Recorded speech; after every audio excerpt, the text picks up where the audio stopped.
If you've ever stumbled walking across a flat floor, not because you tripped over anything, but just because your body seemed to forget what straight line motion feels like, you need to hear this. Most doctors will send you to a physical therapist to strengthen your legs. They'll tell you to do balance exercises, take calcium, maybe check your blood pressure. And none of it will work. Because the problem isn't in your legs. It never was. The part of your body that controls whether you walk straight or drift sideways like a ship without a rudder isn't in your feet, your knees, or your hips. It's in your brain. And right now, there's a very specific reason it's not doing its job. Subscribe to Dr. Waterling and hit like if you want answers the system isn't designed to give you. Your doctor gets paid when you come back, not when you get better. Help this channel reach 1,000 subscribers and let's change that, one honest video at a time. Let's start with a thought experiment because I want you to really feel this before we get into the anatomy. Take a perfectly healthy person. Ask them to stand on one leg. They do it. No wobbling, no arms flailing, no drama. Their base of support is tiny and their balance is perfect. Now take someone with a coordination problem. They're walking down a wide, empty hallway. Nothing in the way, flat floor, good lighting, and they still drift. They veer. Sometimes they catch themselves on the wall. Both legs work. The muscles are fine. The joints are fine. So what's different? What's different is who is running the show. Your bones and muscles are mechanics. Beautiful, extraordinarily refined mechanics, shaped by millions of years of evolution. But mechanics don't think, they don't plan, they don't decide. They need a command center. And that command center is your brain. Specifically, a structure called the cerebellum. The cerebellum sits at the back and bottom of your skull, right under the occipital lobes. It's small by volume, about 10% of the brain's total size. But here is the number that should stop you cold. The cerebellum contains more than half of all the neurons in your entire central nervous system. Half of all your brain's processing cells,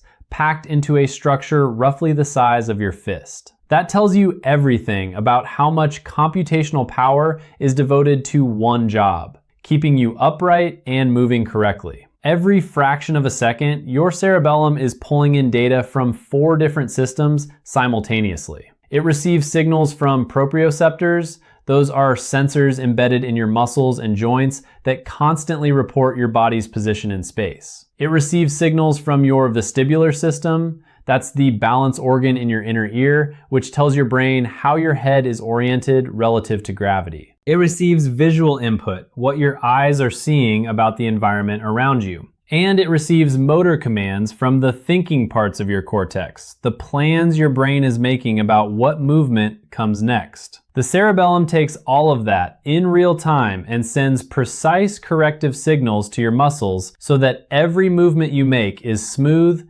accurate, and coordinated. It's the autopilot of your body. And when it starts working poorly, you feel it immediately. Now here is something that will change the way you think about walking forever. Walking is controlled falling. That's not a figure of speech. It's a precise description of the biomechanics. When you take a step forward, you briefly lose your balance. Your center of mass moves ahead of your base of support. You are, for a fraction of a second, in a state of forward fall. And in that exact moment, your leg swings forward automatically to catch you. Every single step is a tiny, managed fall. And the system that manages it is the cerebellum. This is why a baby learning to walk falls constantly. Not because their legs are weak, not because they don't understand how to move their feet, because their cerebellum hasn't learned the job yet. It's still building the neural pathways, still learning to predict where the center of mass will be on the next step, still calibrating the relationship between what the joints feel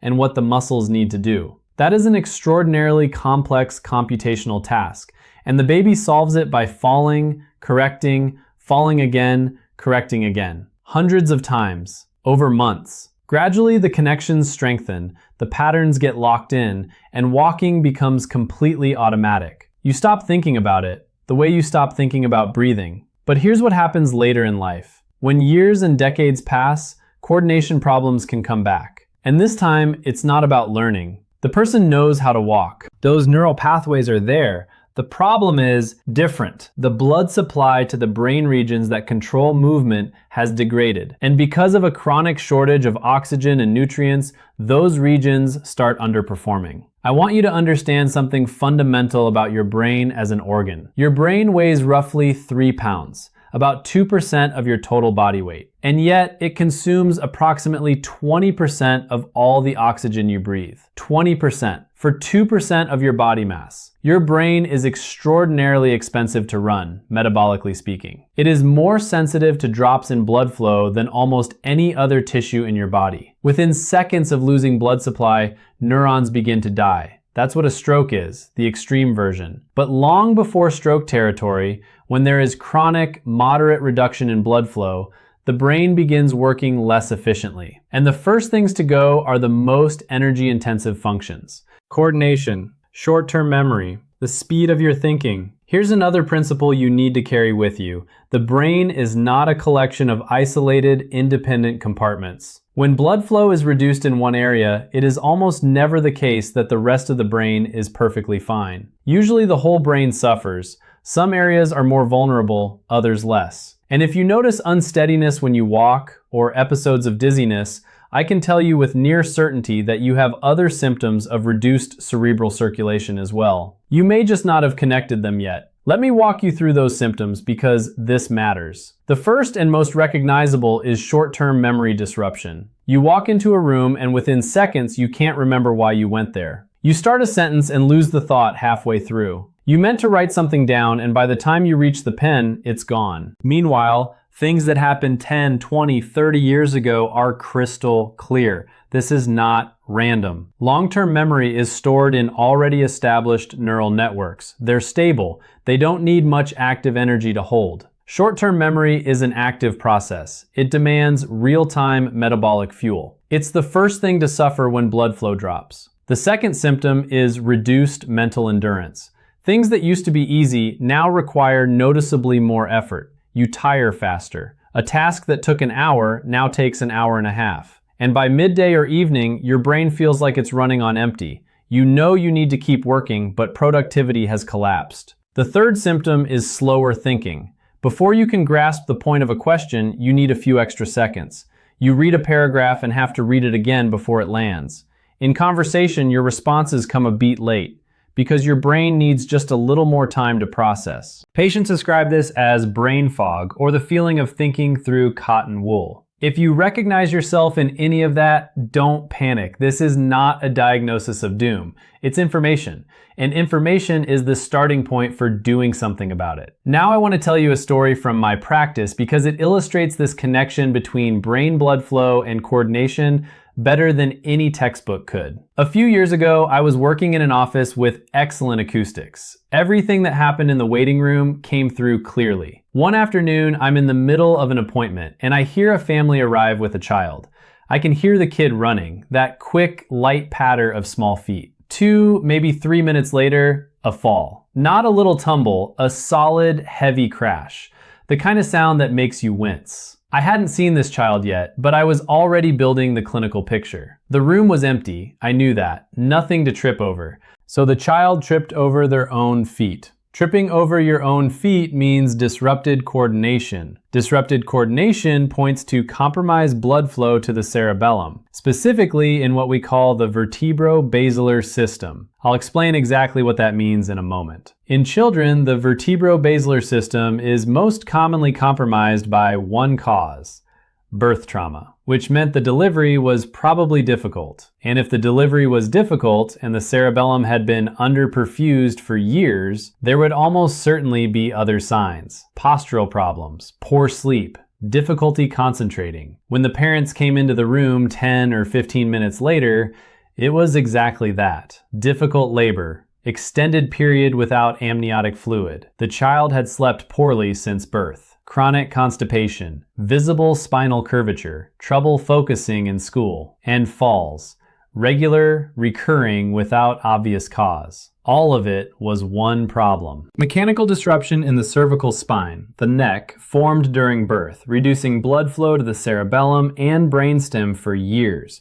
One root cause, many symptoms. When we started working on the underlying mechanism, coordination improved fast. Not over months, within sessions. Because the chain is direct. Remove the mechanical obstruction, restore blood flow, the cerebellum gets fed properly, it works at full capacity, balance improves. This doesn't only apply to children. I see the same mechanism in adults with chronic dizziness, in older patients with unstable gait, in athletes who find it particularly interesting because improving cerebellar blood supply directly affects movement precision and reaction speed. The link between cervical circulation and coordination is immediate, measurable, and real. So why the neck? Why does the source of a coordination problem so often sit in the cervical spine? The answer is in anatomy, and the anatomy here is remarkable. Running up through your cervical spine, your neck, are two vertebral arteries. They don't just run alongside the vertebrae, they run inside them. Each cervical vertebra has a feature called a transverse foramen, a hole through the bony lateral protrusion of each vertebra. The vertebral artery passes through these holes, one vertebra at a time, ascending from the base of the neck upward. It then curves over the top of the first cervical vertebra, called the atlas, and enters the skull through the large opening at the base. Inside the skull, the right and left vertebral arteries converge into the basilar artery, and the basilar artery supplies the cerebellum, the brainstem, and the occipital lobes of the brain. That entire network is the vertebro-basilar system. Do you see what this means? The artery that feeds your cerebellum is threaded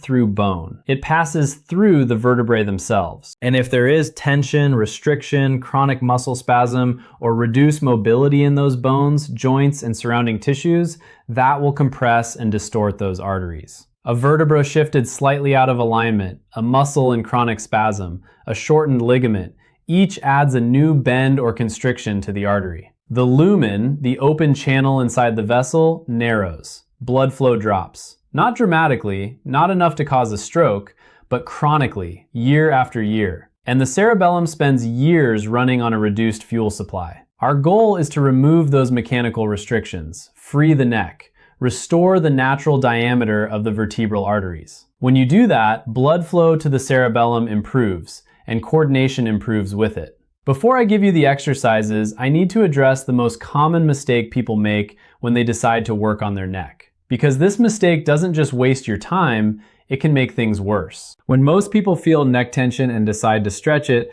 they tilt their head forward, pull their ear toward the shoulder, rotate side to side. All of that action lands on the middle segment of the cervical spine, roughly the 5th and 6th cervical vertebrae.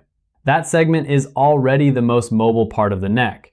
It already bears the highest daily load. Stretching it further is like loosening a hinge that's already too loose.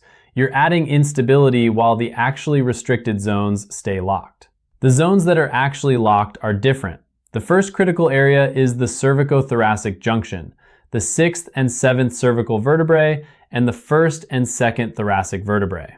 This is where most people who sit at computers, move too little, or habitually slouch develop their primary restrictions. This is where the so-called neck hump appears, that mound at the base of the neck that people tend to write off as a cosmetic issue or accumulated fat. It isn't fat. It's a chronic muscular and ligamentous block with overloaded vertebrae underneath, and it directly impacts vertebral artery flow. The second critical area is the very top of the cervical spine, the 1st and 2nd cervical vertebrae called the atlas and the axis. This is the zone closest to the skull.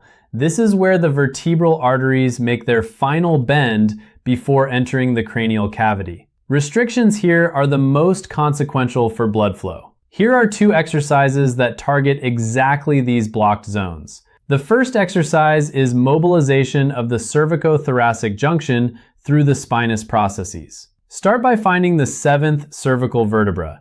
This is easy to locate. Tilt your head slightly forward and run your finger down the back of your neck to the base. The 7th cervical vertebra has a spinous process. That's the bony projection you can feel, that sticks out significantly more than the others. Anatomists named it the vertebra prominens for exactly that reason. Find it and remember it. Here is the principle. When you rotate your head, your cervical vertebrae rotate with it, but the lower ones, 6th, 7th cervical, 1st thoracic, participate in that rotation far less than the middle vertebrae. Their ligaments and joint capsules are tight, limiting movement. Your job is to help those vertebrae move. Physically contact them with your finger and guide them in the direction they're already trying to go.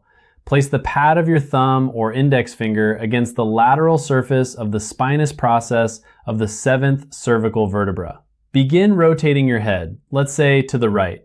As you rotate, apply gentle pressure with your finger in the same direction, rightward, encouraging the spinous process to follow the movement. Not forceful, soft. The ligaments connecting these vertebrae are elastic structures, dense but springy. Your goal is to take up the slack, to feel a slight elastic resistance under your fingertip, a subtle spring at the end of the available movement. That is exactly the right sensation, no more than that. When you return your head to center, don't release your finger. Hold the vertebra in place as the head comes back. This creates an additional stretch on the joint capsule and the inner spinous ligaments. That stretch is what produces the therapeutic effect. One important detail: if you notice that the spinous process is already deviated to one side, not sitting at the midline, then direct your movements toward gently guiding it back towards center. Do not push it further in the direction it has already drifted. The corrective movement is the one that brings it back. After the 7th cervical vertebra, move to the 1st thoracic, slightly lower. Repeat the same work. Then the 2nd thoracic. It participates even less in head rotation, so be even more subtle here. The lower cervical region you're mobilizing with this exercise accounts for only 5 to 10% of total head rotation. Just 5 to 10 out of 100. That might sound insignificant, but here's the clinical reality. When that zone is free, the entire spine above it functions dramatically better. Load distributes evenly instead of concentrating in the middle segments. And because the cervicothoracic junction is anatomically continuous with the shoulder girdle, working this area simultaneously improves shoulder mobility and releases the chronic tension in the upper trapezius, that rock-hard band that most people carry across the tops of their shoulders. The second exercise is cervical muscle lengthening. The muscles of the neck are not just structural supports for your head. They are tissues in intimate physical contact with the vertebral arteries. A chronically contracted neck muscle creates constant mechanical pressure on those vessels. So targeted, gentle cervical stretching isn't a comfort measure, it's vascular therapy. Here's how to do it. Place your hand on your collarbone on one side. Press it down firmly with your palm. Now very slowly, without any jerk or force, take your head away from that side and lift your chin slightly upward. You will feel a stretch along the front and side of your neck. That is the sternocleidomastoid muscle, one of the most powerful muscles in the neck. It runs from the mastoid process, the bony prominence directly behind your ear, down to your collarbone and sternum. When this muscle is chronically tight, it pulls your head forward and to the side, creating constant mechanical load on everything underneath it. Hold the stretch calmly, not through pain, not through significant discomfort. A mild, clear sense of tension is correct. Then bring your head back slowly. Pull your arms slightly downward along your torso and repeat at a slightly different angle, more posteriorly this time, to reach the back lateral portion of the neck. Then switch sides. And avoid the instinct to tip your ear to your shoulder. That loads the middle cervical segments that are already overworked. We want directed, gentle, longitudinal tension. To finish, use your hands to massage the neck muscles themselves. Wrap both hands around the back of your neck with fingers overlapping on each side and knead the muscle columns that run on either side of the spinous processes. This is always useful, always safe, and produces excellent relaxation. Better circulation in the neck muscles means better circulation in the vertebral arteries. Keep one thought with you every time you work on your neck.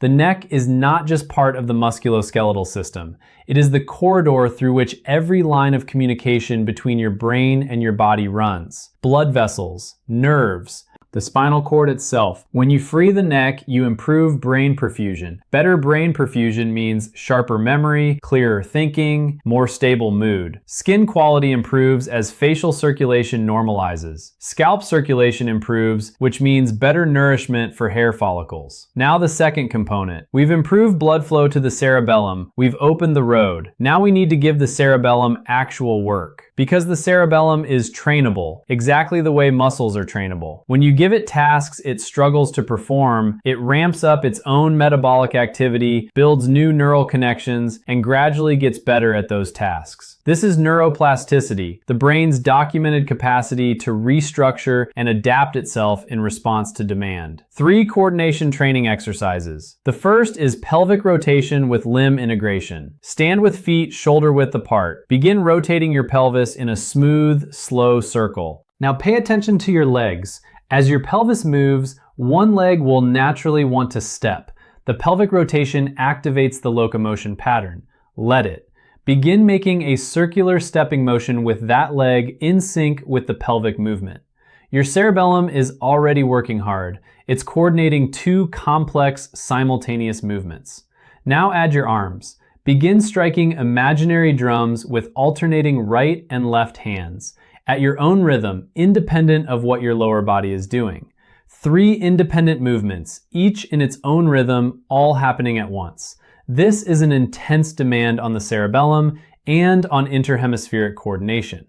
At first, it will feel clumsy. The movements will fall apart. The rhythms will collide. That is the point. That is the cerebellum actively learning. Each day you practice this, you'll manage it a little better. And when the day comes that it feels easy and natural, that means the neural circuitry has been built. The second exercise is rotation with visual fixation. You may have noticed this in ballet or in figure skating. Professional dancers can spin through dozens of consecutive rotations without losing orientation or falling. They have a technique, taught deliberately, learned through practice, called spotting. During rotation, the head doesn't rotate uniformly with the body. Instead, the head lags behind, gaze fixed on one point, then snaps forward quickly to find that same point again. This prevents excessive stimulation of the vestibular system and allows the brain to maintain spatial orientation throughout the spin. Try it. Choose a point on the wall directly in front of you. Lock your eyes on it. Begin making turning movements. 3 steps, a rotation, 3 steps, another rotation. Each time you come out of the turn, immediately find that point again. Hold it, turn again, find it again. Gradually increase speed, then reverse direction. After several rotations, you may feel mild dizziness. This is normal. Physiologically, here's what's happening. Inside your inner ear, in 3 semicircular canals oriented in 3 planes of space, a fluid called endolymph circulates. When you spin, that fluid accelerates. When you stop, it keeps moving because of inertia. This continued motion presses on specialized hair cells, the balance receptors, and produces the sensation of continued spinning, which we experience as dizziness. With consistent training, the vestibular system adapts. The receptors become less reactive to inertial endolymph movement, and the brain learns to compensate faster. The dizziness diminishes. You can make more rotations and feel nothing. This is trainable, like any other skill. The third exercise, advanced level, is Sufi whirling. This is an ancient practice. Sufi dervishes, mystics from the Islamic tradition, used continuous whirling as a spiritual discipline, a method of reaching altered states of consciousness. They would spin for 10, 15 minutes or more, continuously, at speed, and maintain complete control over their bodies. No falling, no disorientation. From a neurophysiological standpoint, this is the extreme training of the vestibular system and the cerebellum. A person who has mastered Sufi whirling has a balance system so thoroughly trained that walking across uneven ground or climbing a dark staircase is trivially easy. If you want to know more about this, write it in the comments below. I'll dedicate a full episode to Sufi whirling, technique, contraindications, and what actually happens to the brain during prolonged rotation.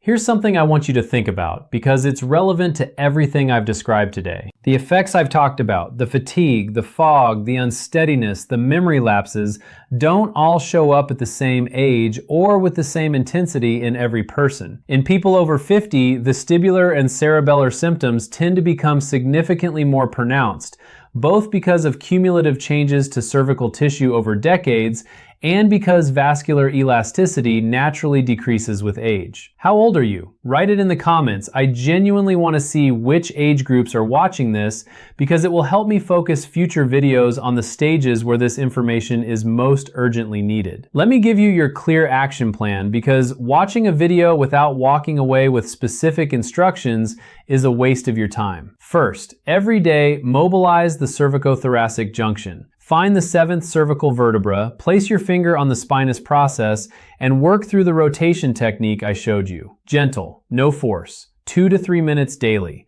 This is not optional, it is the foundation. Second, add the cervical muscle stretching, especially the sternocleidomastoid, followed by hands-on self-massage of the posterior neck muscles. 2 to 3 minutes. End every session with this. Third, train your cerebellum. Pelvic rotation with integrated arm and leg movement.